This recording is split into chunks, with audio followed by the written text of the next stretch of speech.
Have an awesome show today. I'm so excited that my pal Mike Allton is back in the guest chair for today.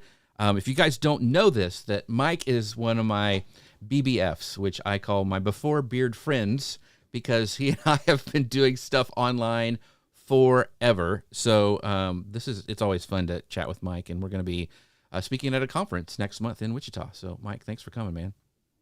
My pleasure. Yeah, we go back to Restream and Ecamm and all those things back when we went live natively on Google Plus Hangouts on air. Right. We probably experimented with Blab a little bit. Yeah, we go way back. Yeah, and so I remember it was like Comet Tracker on Google Plus, and that was a big thing. We could pull Ronnie Binter's group, all this stuff we did. So anyway, fun stuff. And we've got the amazing Zach Brown in the co-host chair. Zach was a guest a couple weeks ago, but Zach, how you doing? Calling in from Florida. Great, guys. Happy to be here. Thanks for inviting me to sit in the co-host chair. Yeah, and Amy Keys is actually popping in going, "What? Zach Brown?" Yeah, Zach Brown is the other Brown is he's off gallivanting around, and Zach is a great guy, so I thought it would be great to have him on the show. He's the unsinkable, I'm the unmissable. Unmissable, that's right. But today we're talking about AI stuff with Mike. Mike has we'll talk about it a little bit, but he's pivoted so much from social media hat to the AI hat, but we'll get into that because it's a fabulous story, and he's just killing it with his AI stuff. I learn stuff every time I read or watch Mike. So I'm going to hit go on the podcast machine and get started. You guys ready? Let's do it. Do it. All right, here we go.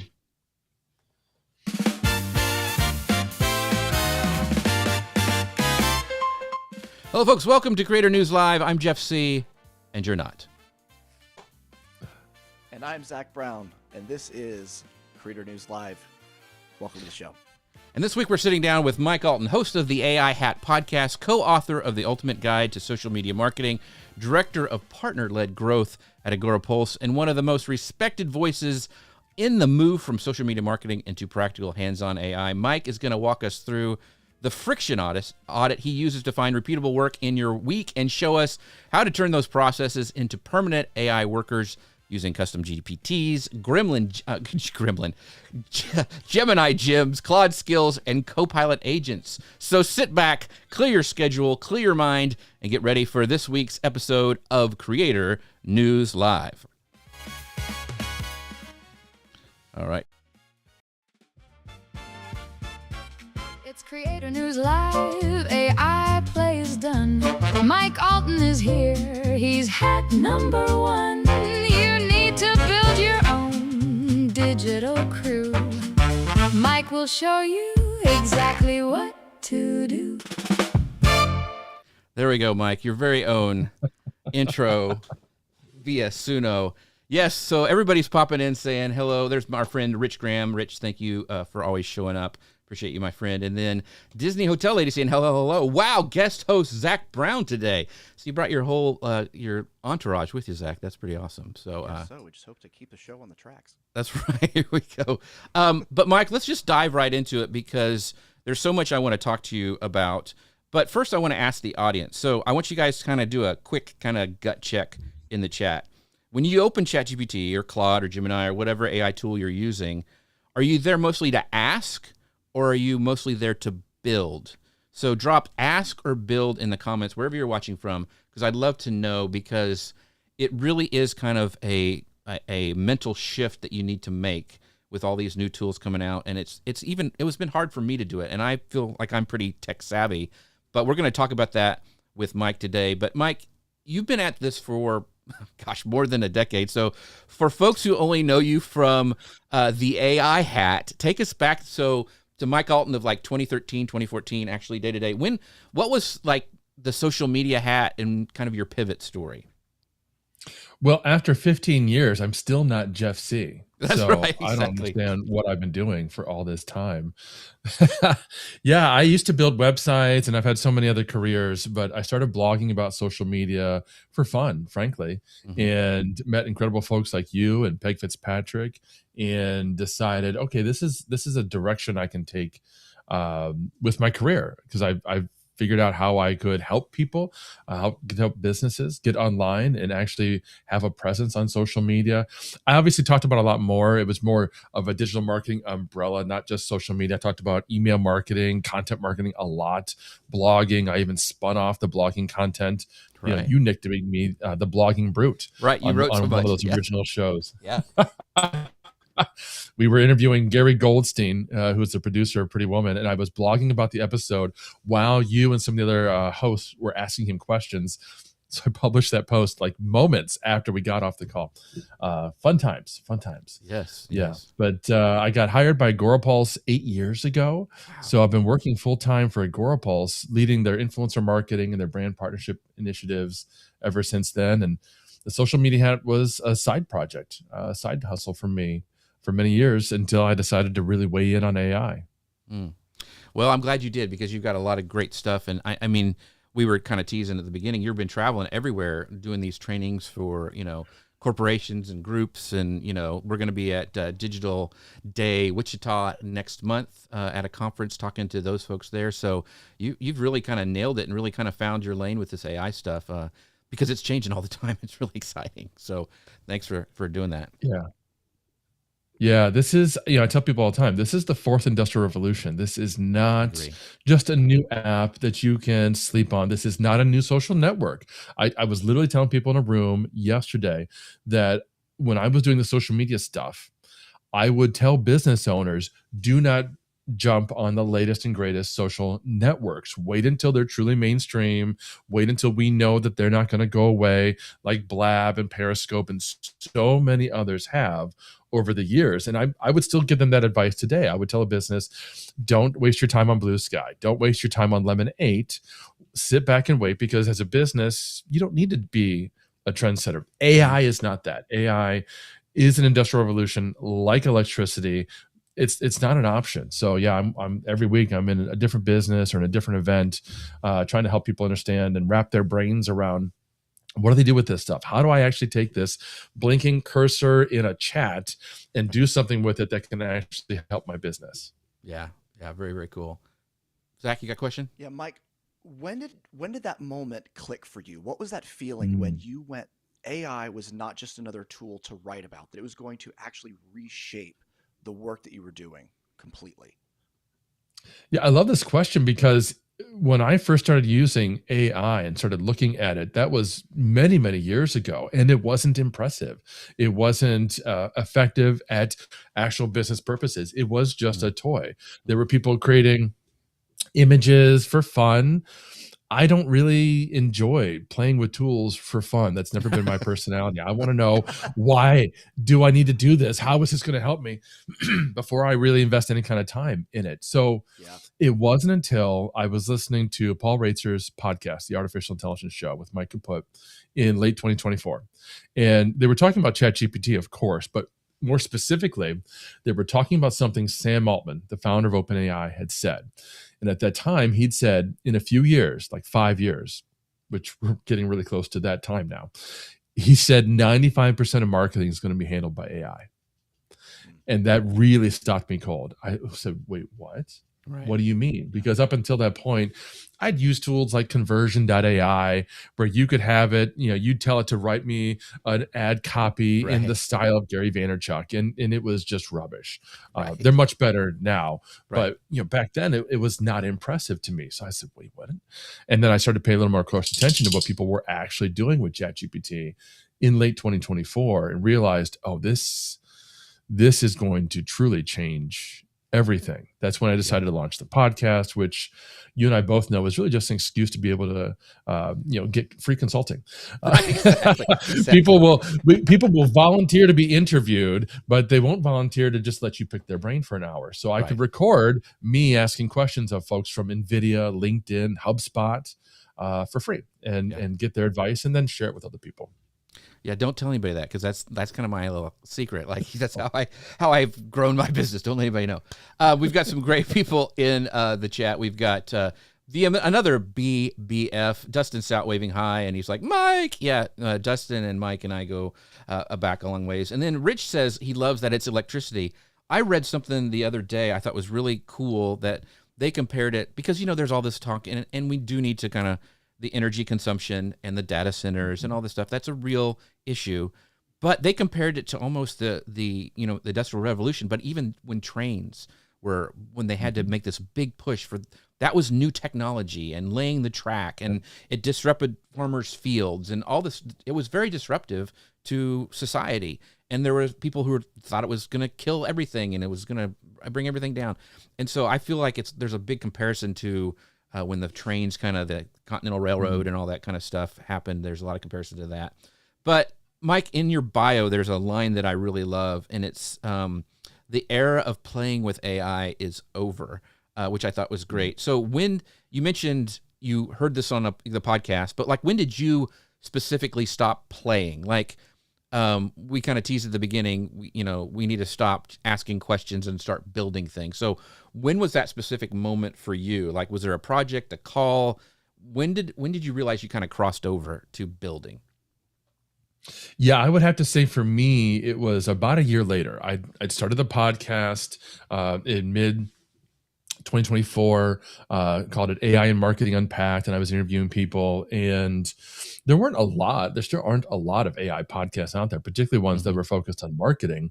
And by the end of that year, I was feeling frustrated that the podcast and any kind of work that I wanted to do around AI, I didn't feel like I was getting the traction that I should have.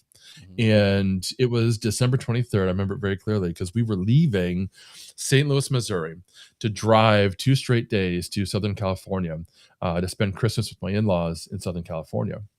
I know you've made drives like that, fantastic drives across the country, but it's also 30 hours of road. And I was obsessing internally about, because the rest of the family is listening to podcasts and their own shows and things. So I'm obsessing internally about why I didn't feel like I was getting the kind of traction that I should have. And right around probably Kansas City, I started to realize, number one, I wasn't on vacation. I was pulling all that friction with me. And number two, I just wasn't doing the kinds of things that I expected I should be doing in my business. In other words, I was still doing a lot of administrative robot work. Right. Even though I was using AI every single day.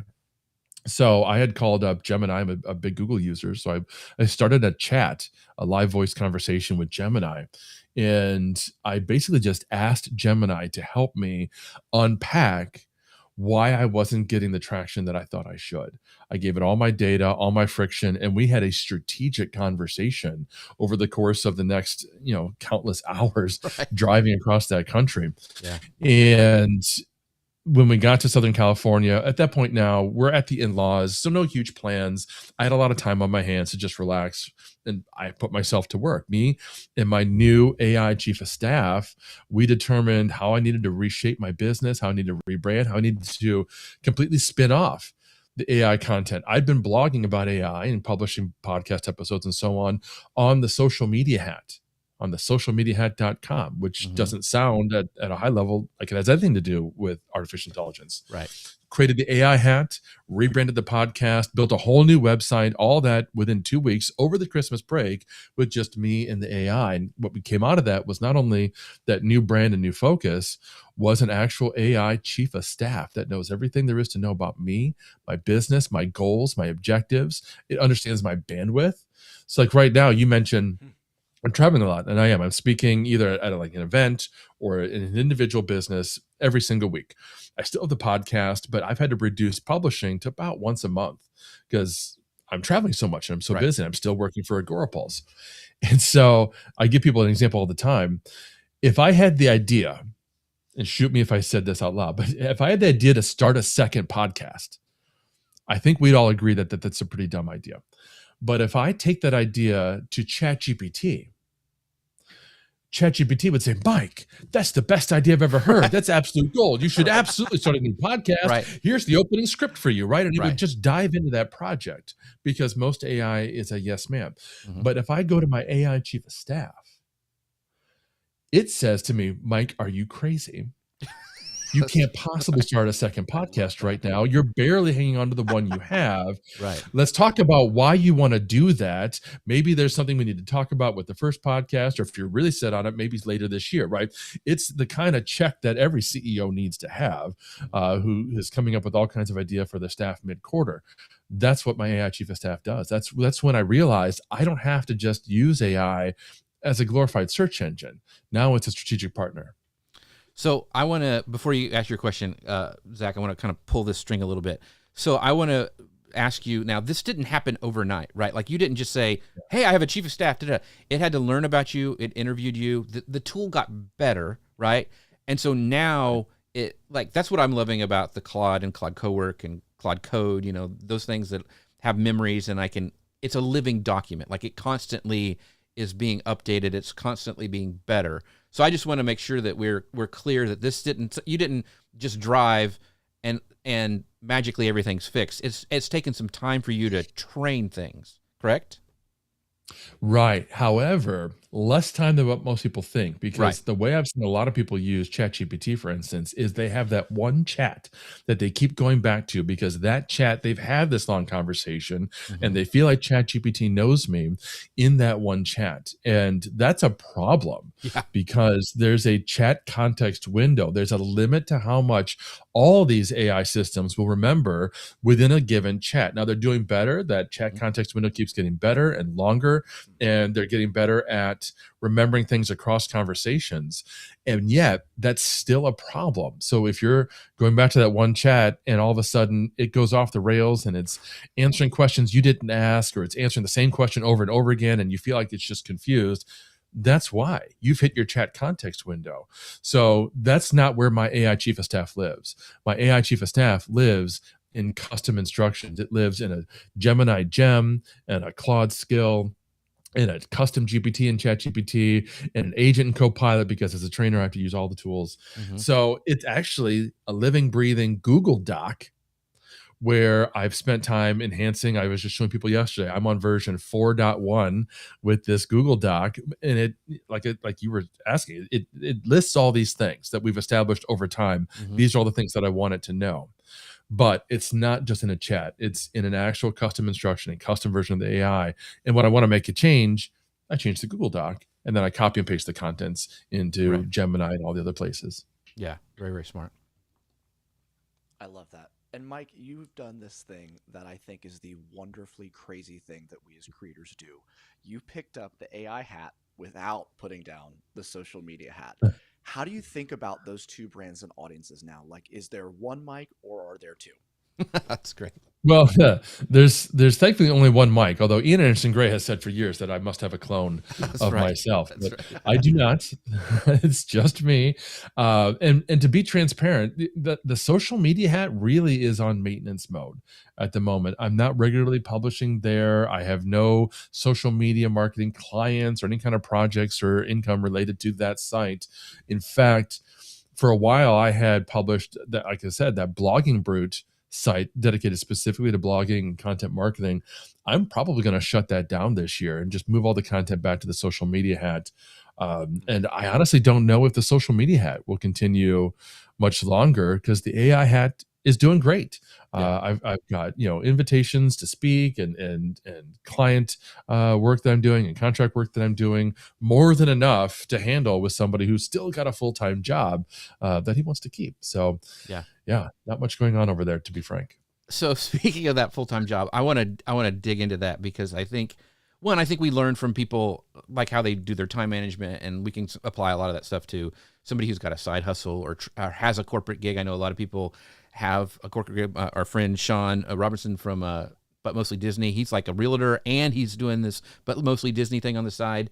So like, you're director of partner-led growth at Agorapulse, and you're carrying like real stuff you got to get done. Like, this is a day job. This is what, keeps food on the table for now. So how does the day job feed the consulting work, and maybe the consulting work feed the day job? I'm sure you're learning skills that when you're training that you can apply to things in Agorapulse and in that organization.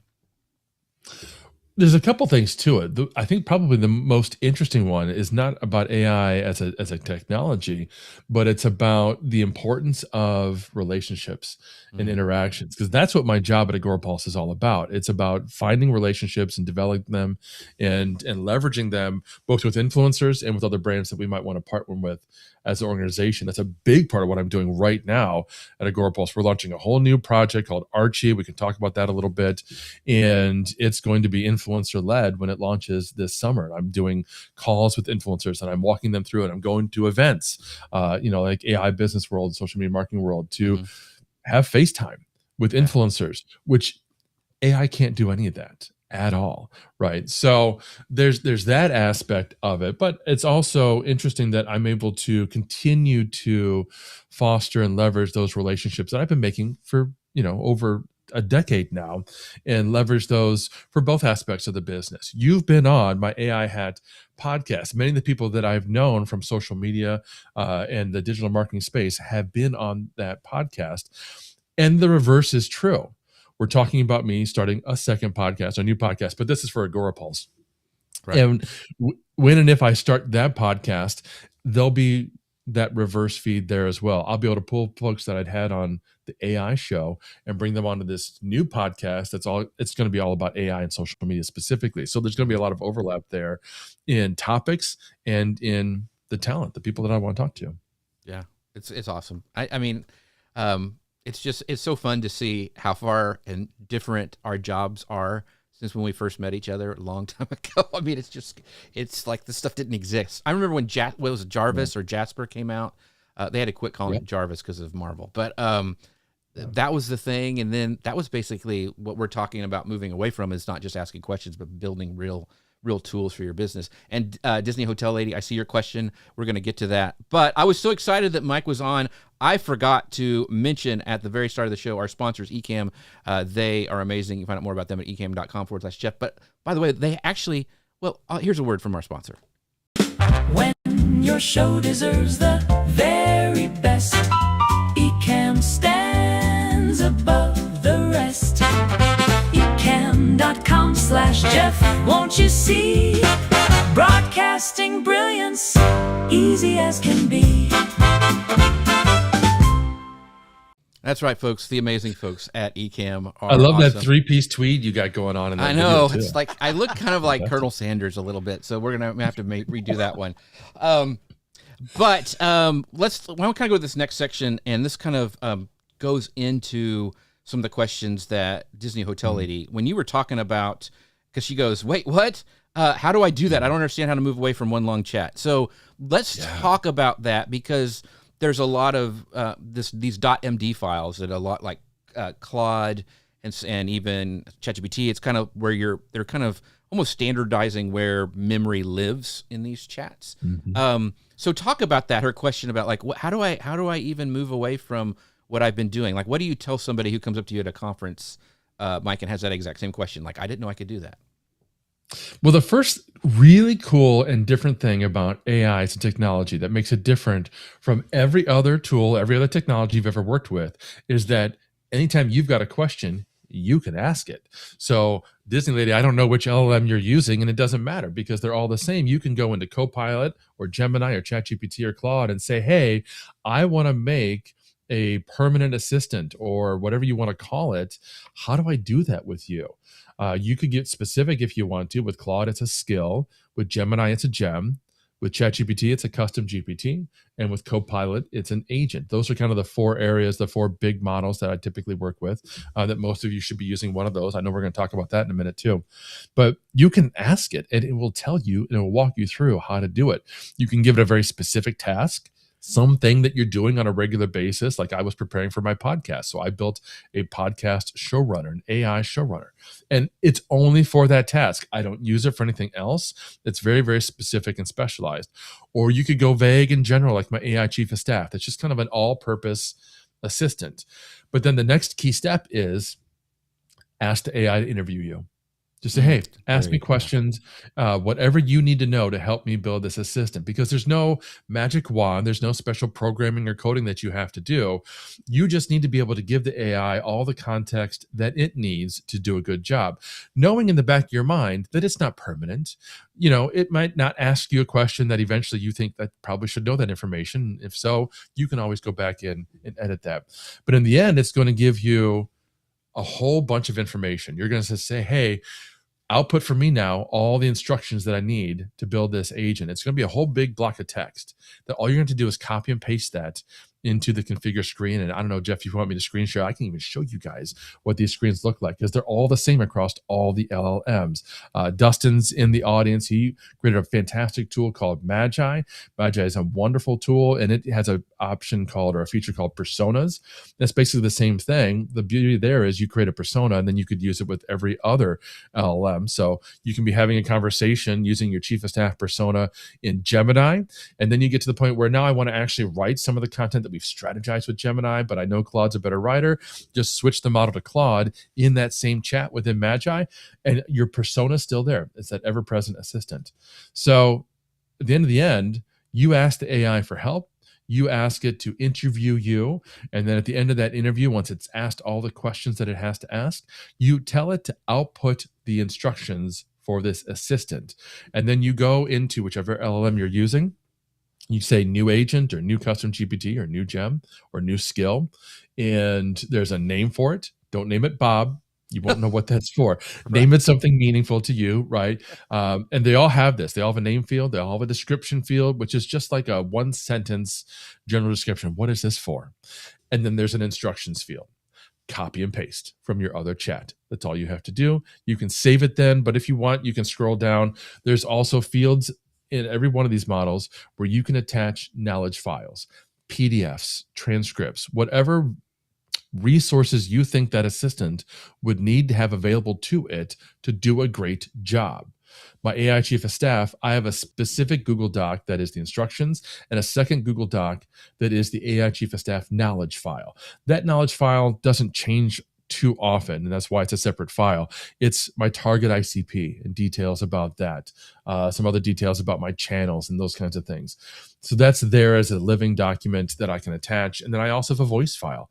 I've got a 16-page document that describes how I communicate and how my communication style changes by different channels, just a little bit of tweaking and a little bit of adjustment there. So those are the two files that are attached to my AI chief of staff. My podcast assistant has a couple of different files. Again, that's the same no matter what large language model you're using. If you have a knowledge file of some kind that you think this AI assistant should need to have, you can attach it. One of the cool things with Copilot, a year ago, people, if they came to me and said they were using Copilot, I would grimace. I'm like, I'm sorry.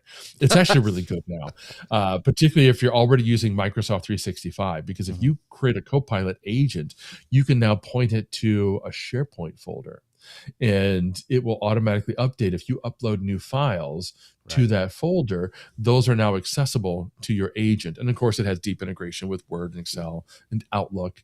But at the end, put in those instructions, save your new assistant, and then test it. And if it doesn't give you the exact output or the same exact experience that you would expect, all you have to do is tweak the instructions. Yeah. So it's funny because you're talking, and before I get to your question, Zach, Dustin goes, honestly, I wish I could steal Mike away from his everyday job because he's teaching everything just like I do. He's basically my twin. You've got a lot more hair. You've got Mike's hair actually on as well as he stole my hair. I know, it's just crazy. Can you talk real quick, because you're talking about these documents and the memories and stuff. I think it's important to people to know that they need to figure out a way that they can sync it with the cloud, because if you just leave it on your desktop, let's say you're going into Claude Cowork and it's you're building it, it's going to live on your local computer, and then you go to your laptop and you're traveling, you're like, oh, it doesn't know who I am anymore because those files are somewhere it can't access. Can you talk a little bit about that, Mike? Yeah, it's this new phenomenon that has occurred with these AI models. And I say new, when I say new, I'm really talking about mainstream new. Some of this stuff has been around for a couple of years now, particularly on the Google side. And Claude was the first, I think the first to kind of make it mainstream, or maybe OpenAI. But there's an idea, an aspect of these AI tools where it kind of lives on your computer. And it's cool because it can engage with your computer. It's not just an assistant popping up like Clippy used to. It can actually manipulate files and upload files. And if you've got the Chrome extension, it can see the Chrome tabs that you have open and do things with them. I mean, you can literally ask these AI tools to draft a blog post for you and then push it to your WordPress installation. It will do that for you.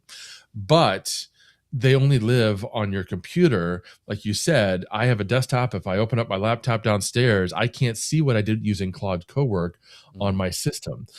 Microsoft Copilot has licensed Claude Cowork and hasn't released it yet, or at least they have. It's not everyone, but eventually you'll have the same ability inside of Copilot. I'm pretty sure you could do this with ChatGPT. I haven't personally done it, but I think that was their Atlas tool. Someone can correct me in the chat if I'm wrong.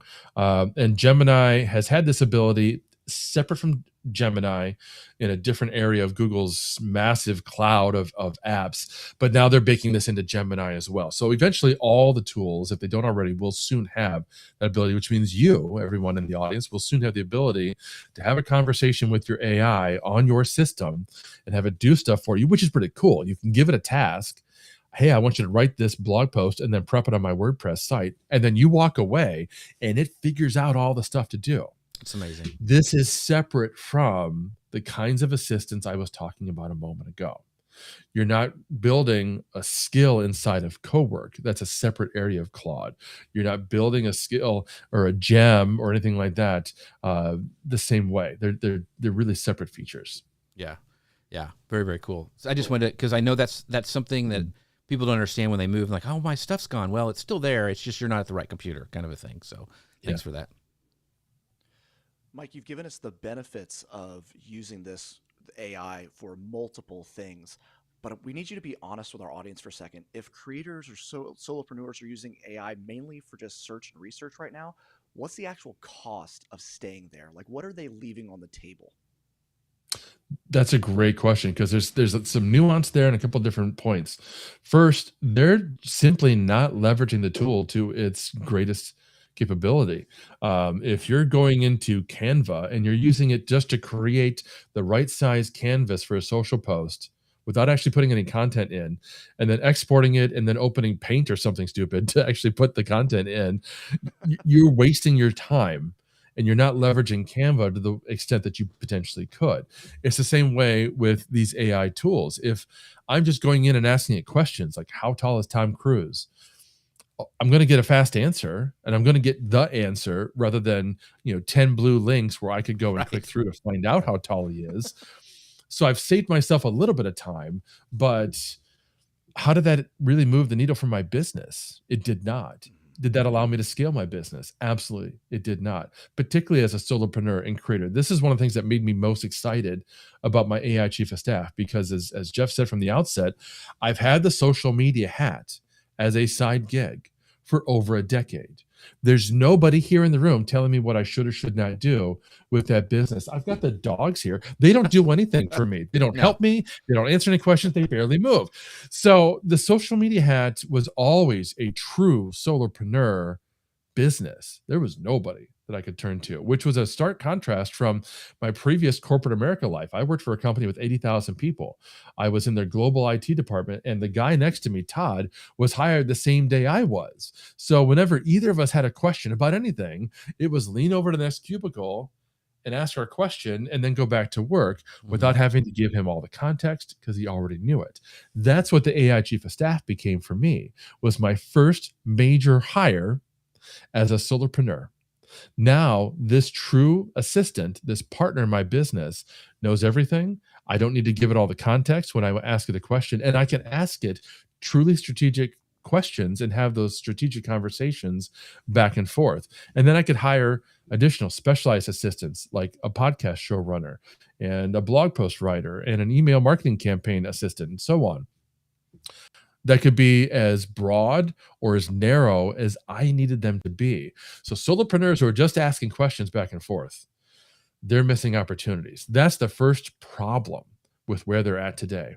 The second, more further, deeper thinking problem is if you're sitting still today and you're just using these tools at a really, really shallow level, how are the other creators and the other entrepreneurs in your space who are technically competition moving faster than you?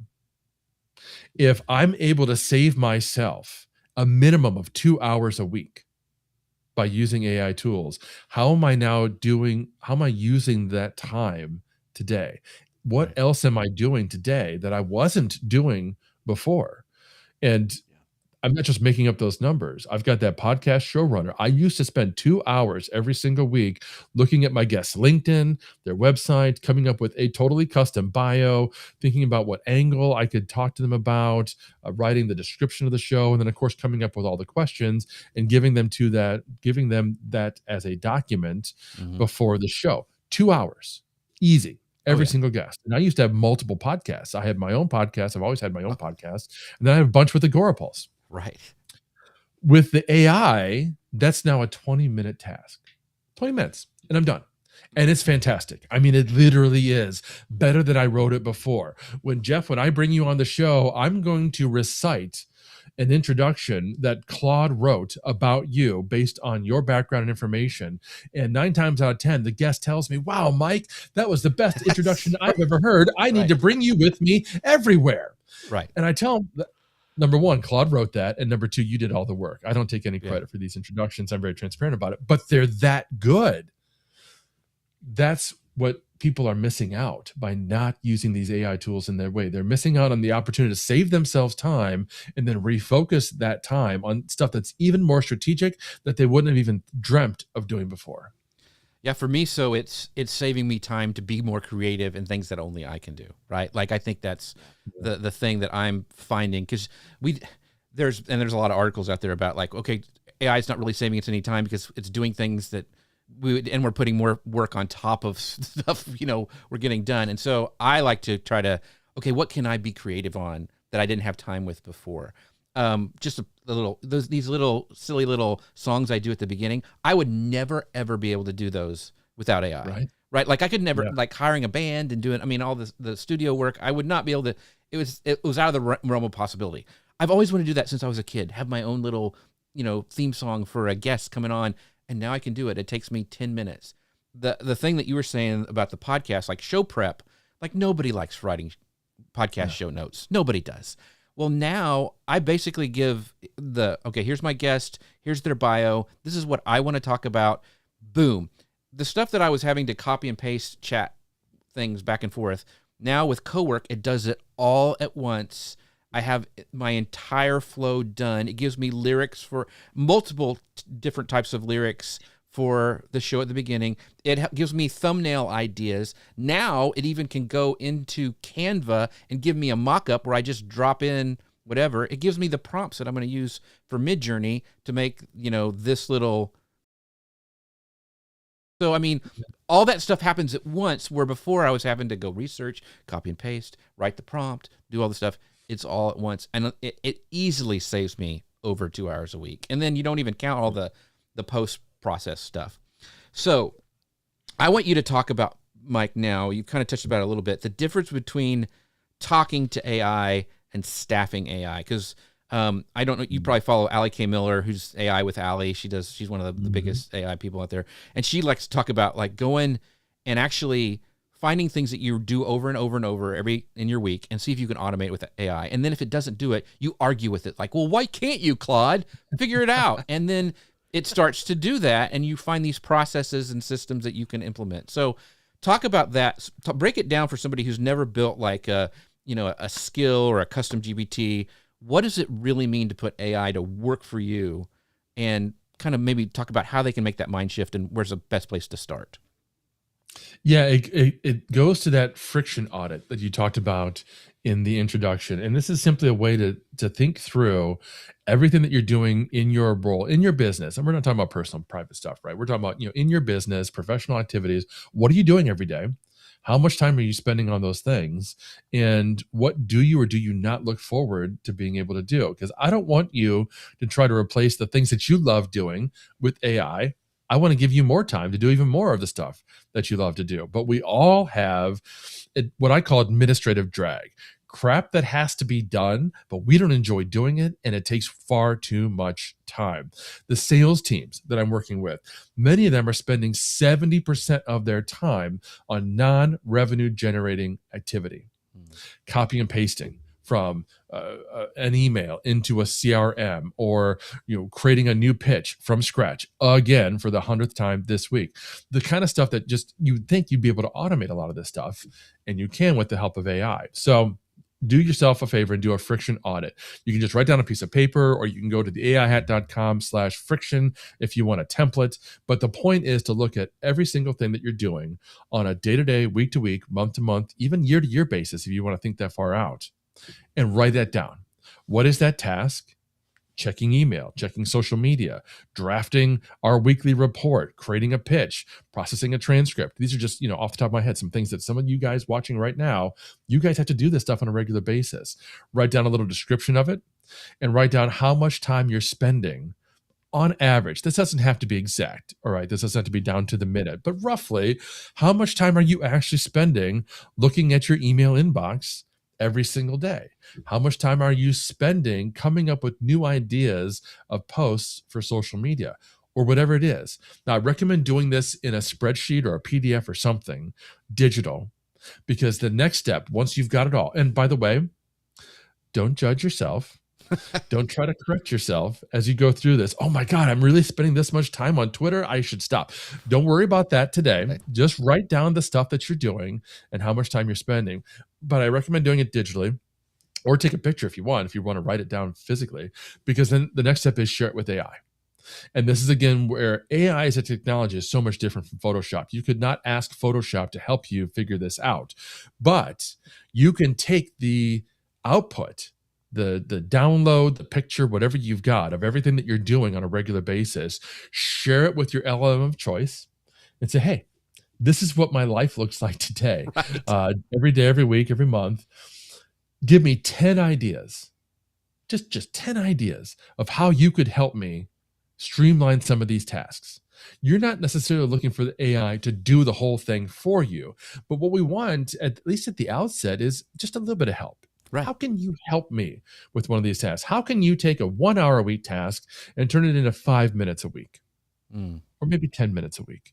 You still want to be in that loop. You still want to review it. And most of us are, if we're just getting started, we're not to the level where we can build truly autonomous agents. We just want an AI assistant that we can turn to when we want to, when we need that person, and say, hey, can you help me with this today?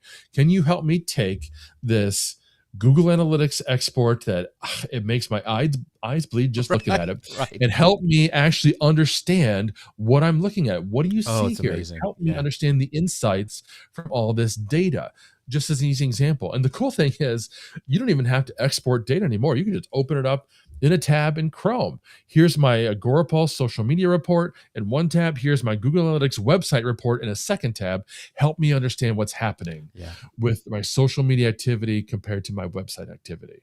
And if that's something you need to do on a regular basis, you put that into your friction audit, and then you share that with your LLM of choice.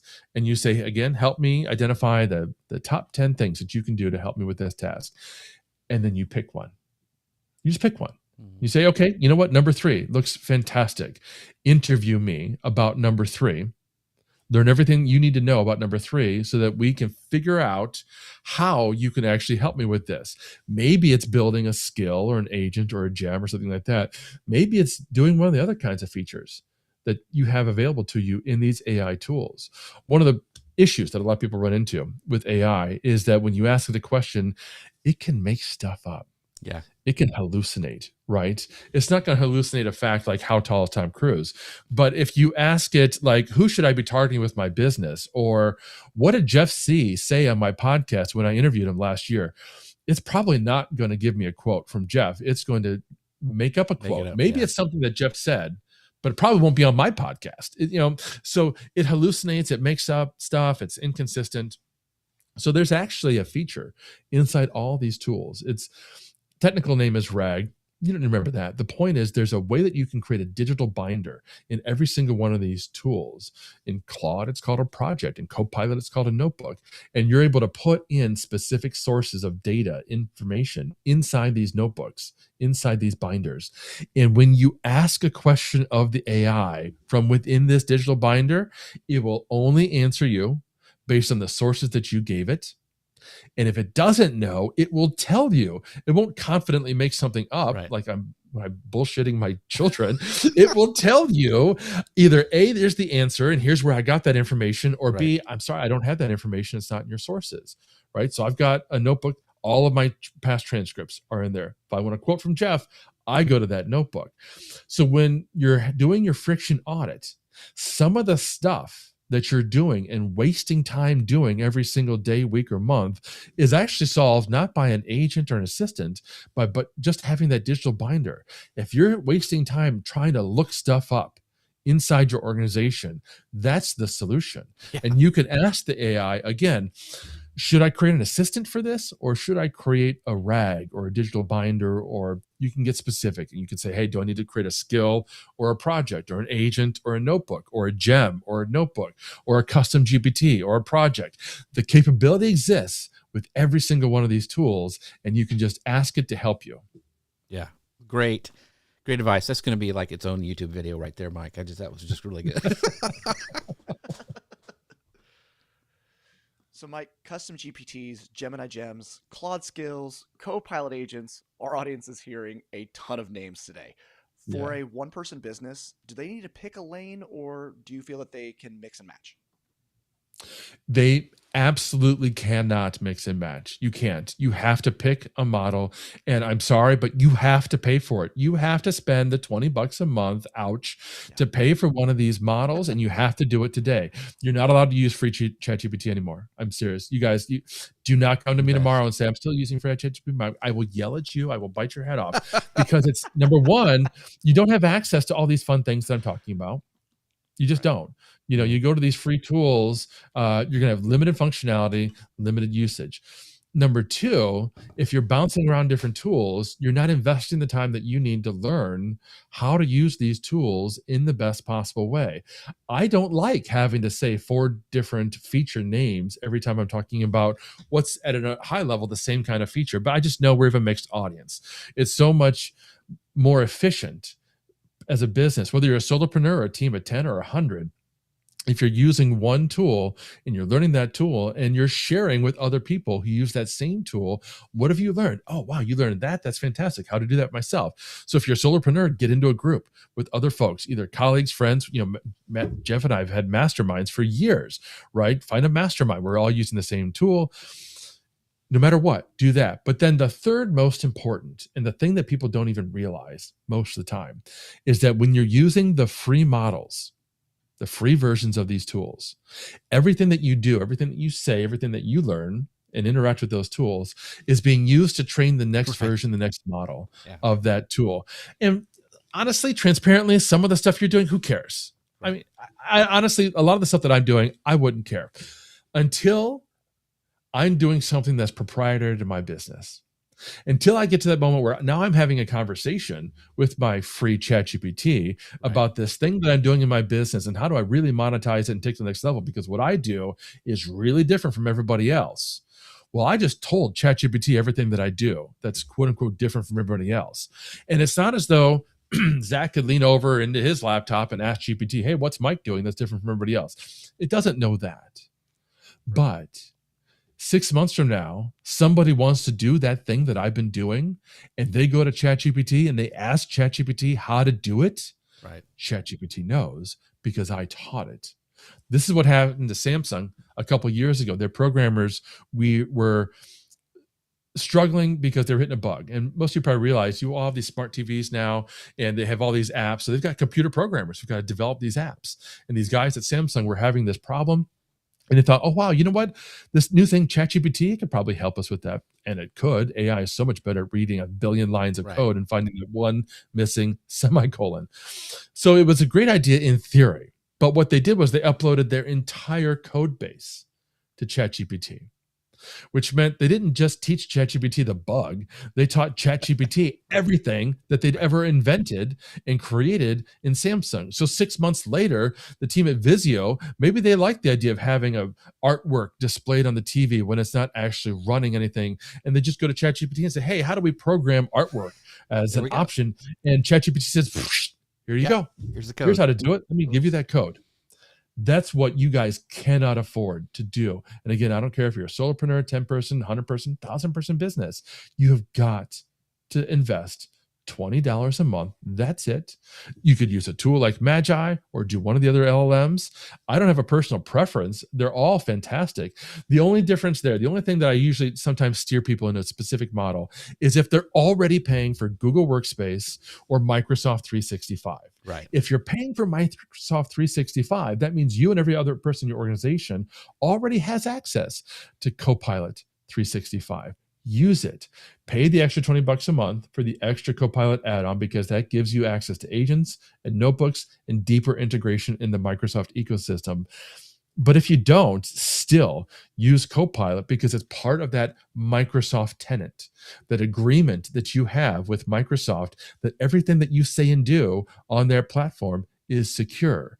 You and I would have no qualms about opening up a new Word document and having a conversation in the Word document about proprietary business information because we assume, rightly so, that it's safe. Your conversations with Copilot in that instance would be the same way. Yeah. Dustin says, when you're talking about the free, it equals liability. I've always heard it like, if it's free, you're the product, right? Like you're giving them the data. So, I want to talk real quick, the kind of my unlock that made me think about, okay, this can do more than just answer questions. And it was a very simple thing when I started using Claude Cowork with their desktop thing, is I created, and this was getting ready for my talk at Social Media Marketing World, was that it would send me a daily digest. And it was specifically because I talk about Mike's kind of about agents. I'm more about like visual, using AI in the visual realm. And I had it every morning send me an email. It looked like something out of the Morning Brew. I mean, it was broken down, but it was, okay, what's all the new stuff that's coming out for visual marketing? What was announced in the last 24 hours? What new videos were published to YouTube to teach me how to do that stuff? And then geared it towards my talk, which is about visual improv, is kind of the way I was going with. And I got that every morning for months leading up to my talk, which helped me craft something.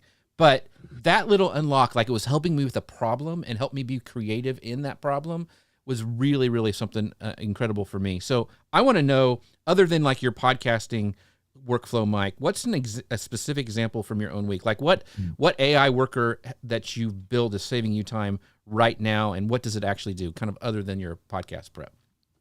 Yeah, so every day, Gemini looks at my calendar and looks at every single person that I'm meeting with. And we're all using digital calendars, I hope, today, which means if we're meeting with somebody else, we have an attendee in that calendar and their email address is in there, right? So Gemini looks at the email address of anybody that I'm meeting with today. And if the email address is different from mine, if it's not an Agorapulse or the AI Hat or the socialmediahat.com email address, if it's something else like hisdesignonline.com, Gemini says, oh, Mike's meeting with somebody outside his organization today. Let me check this person out.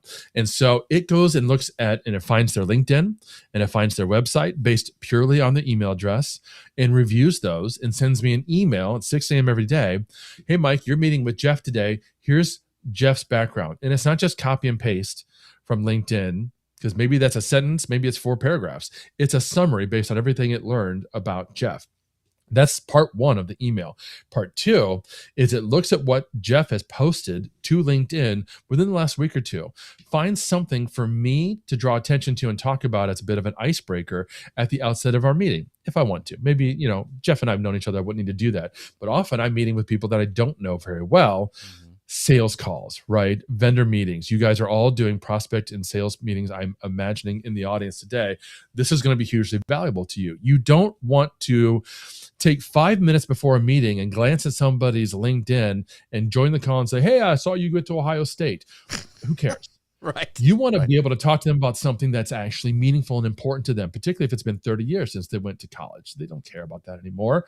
Let's talk about how they posted to LinkedIn about having to reduce headcount last week and how hard that is. Or the award that they got. or the book that they published, whatever it is that they talked about within the last couple of weeks, that's what you want to bring to the fore because it shows that you were paying attention. So the email gives me that information, that icebreaker. And then the third most critical part is, hey, Mike, here's how you can pivot out of that conversation into what you really want to talk to this individual about. Maybe I'm meeting with an event organizer and I'm pitching them on a paid keynote. That's really what I want to talk about, but I don't want to start the conversation that way. I want to build rapport.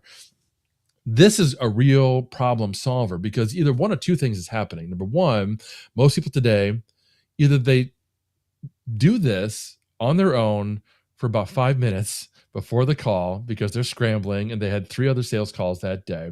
And so it's not great, right? Or they don't do it at all because this is something that would normally take somebody a lot of time and only the best salespeople do this. So it's a great meeting prep and it's something that I can automatically do with Gemini running every single day if I'm meeting with somebody externally. If I'm not meeting with somebody, I don't get an email. And all the other LLMs are slowly creating this kind of a scheduled agent or assistant that can run in the background for this or whatever you want it to do for you. That's awesome. Mike, once again, I have so many more questions. We're going to have to do a part 2 about this because we are running out of time. We only have like 5 minutes left. And I wanted to let people know where you can see you speak, how they can, if they want to have you as a speaker, where they can find your podcast, all the stuff that is Mike Allton. The floor is yours, my friend. Well, thank you. So first of all, it's always a pleasure. We've been doing these kinds of shows on each other's platforms for years, and it's so much fun. I enjoyed meeting you, Zach, and definitely enjoyed talking to all of you in the audience. I'm doing kind of a combination of private events and public events. Like Jeff mentioned, I'll be at Digital Wichita in mid-June. So if you're in that general Midwest area, definitely check out this event. Incredible lineup of folks. I'll be speaking at Marketing Profs B2B Forum in November, maybe some other marketing and digital marketing events between now and then, but mostly private stuff. So if you're interested in having me come into your organization or your event, because I do a lot of large 50, 100, 500 person, internal events, or you just want to ask me some questions and find out what else I'm doing or learn more about the podcast, you can go to theaihat.com/connect, and all my information is right there. Awesome. And where can people find the amazing Zach Brown? You can follow me at Zach Brown Creative on the socials. You can listen to my podcast, The Zach Brown Show, wherever you get your podcast. It's also on YouTube now, so that's pretty exciting. Yeah, and make sure you go and like Mike's podcast. I've been on it a time or two, and a lot of people listen to it. We were teasing before, a lot of the speakers at Social Media Marketing World were on Mike's podcast, and that if you're wanting to learn this stuff and dive deep, and even if you don't understand something on the podcast, ask your AI about it. Like if you're like, you've never heard of RAG before or whatever, write those things down and then ask it. You can even just take screenshots of your notes that you take and send it to AI. I mean, there's all sorts of things now to get information into your AI that gives you really good, solid information. Disney Hotel Lady says, I'm going to have to rewatch this several times to get myself set up. And Jeff, expect emails with questions. You bring it on. I'm more than happy to do that. Thank you so much. Thank you guys for being here, because I always have this. The Creator News Live chat room, the best chat room in the world.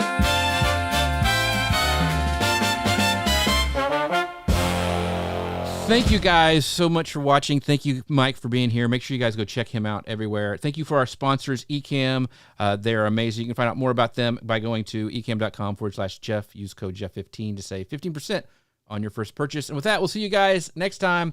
Bye, everybody. Thank you, Mike. Thank you, Zach. See you guys later.